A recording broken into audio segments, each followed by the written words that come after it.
Do you want to figure out your unique artistic voice, your personal style as a creative? A lot of people think it's enough to just become good at art by copying and being able to draw and paint realistically, but that's not enough. We need to know who you are as an artist.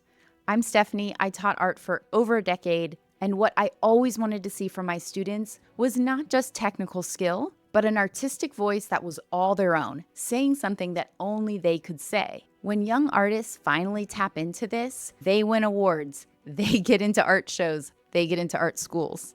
I had young artists who other teachers had really given up on. They focused in art class. They found that place in themselves that allowed them to make art and express themselves. That's why my students made art. They just wanted to express themselves, and it is possible to express your unique self. So how can you find your unique artistic voice? Here are 3 main steps: copy, experiment, and trust.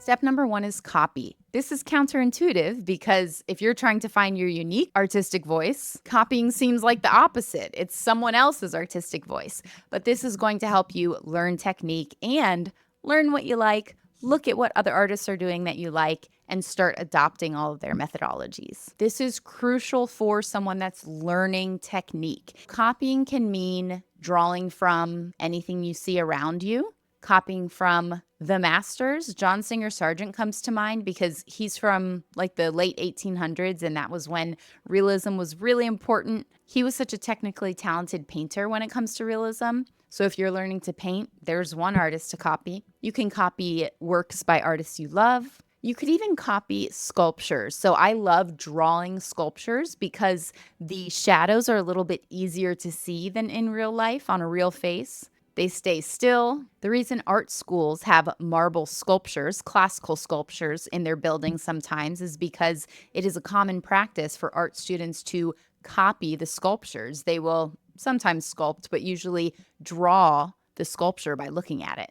So step number 1, copy. Number 2, experiment. Don't be afraid to go outside the box. Use materials you don't usually use.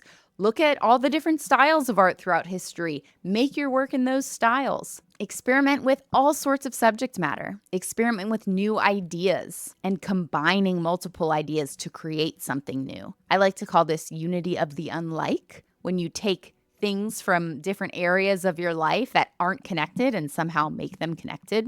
Branch out. Put things in your art that maybe shouldn't be there or are unexpected to be there. The surrealists had a little drawing exercise where they would fold a piece of paper into 3 parts and pass it around the table to different artists. So one person drew a head, the next person drew the middle, they couldn't see the head, and the last person drew the bottom or legs and they couldn't see what came before. And when they opened it up, there was something completely new. So experiment in those kinds of ways. The way that you put things together might actually become part of your unique artistic voice. Number 3, trust. You have to trust that you have a unique experience of the world and that that experience or that perspective is worth sharing. It can be nerve-wracking to put your art out into the world because you put yourself into your art, and it's scary to put yourself out into the world. Remember that we are our own worst critic. Even the most talented and successful artists believe often that their work is not good enough. Don't let that thought stop you from applying for a grant, submitting to a gallery exhibition, or sharing your work on social media. Trust that your work is valid. Easier said than done, right? One way to build that trust and confidence in yourself is to know that every human who has existed on this planet has had a unique perspective on life. Let me explain. When I was a kid, I thought my siblings and I all had the same childhood. We had the same parents. We lived in the same house. We went to all the same schools, did all the same programs. When I got older, I realized that we all had dramatically different childhoods because we perceived all of those experiences differently. We all had different beliefs and thoughts and feelings about all of those experiences we went through.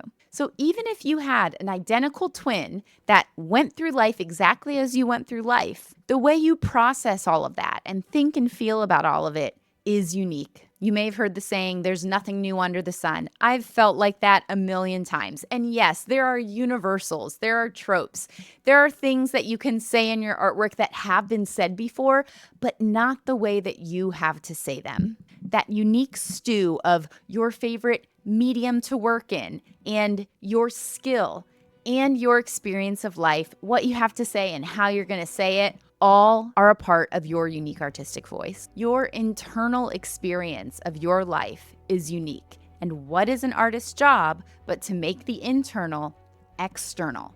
Art is the pursuit of trying to make the internal experience external. It's a valid pursuit. It may not necessarily be a full-time job or something that makes you money, but it's valid because it makes us human. The process of making art can make you better, so make art. It doesn't have to be good. It's worth it just to make it. Your unique internal experience of life is a valuable contribution to the world. I hope you copy, experiment, and trust to eventually get to your unique artistic voice. It might take a while, but it's a worthy pursuit. I'm really excited that you're here if you made it to the end of this video. We're gonna build a community of artists here and we're gonna help each other. So I hope you subscribe and follow so we can build this community of artists and stay inspired to keep making art. See you next time.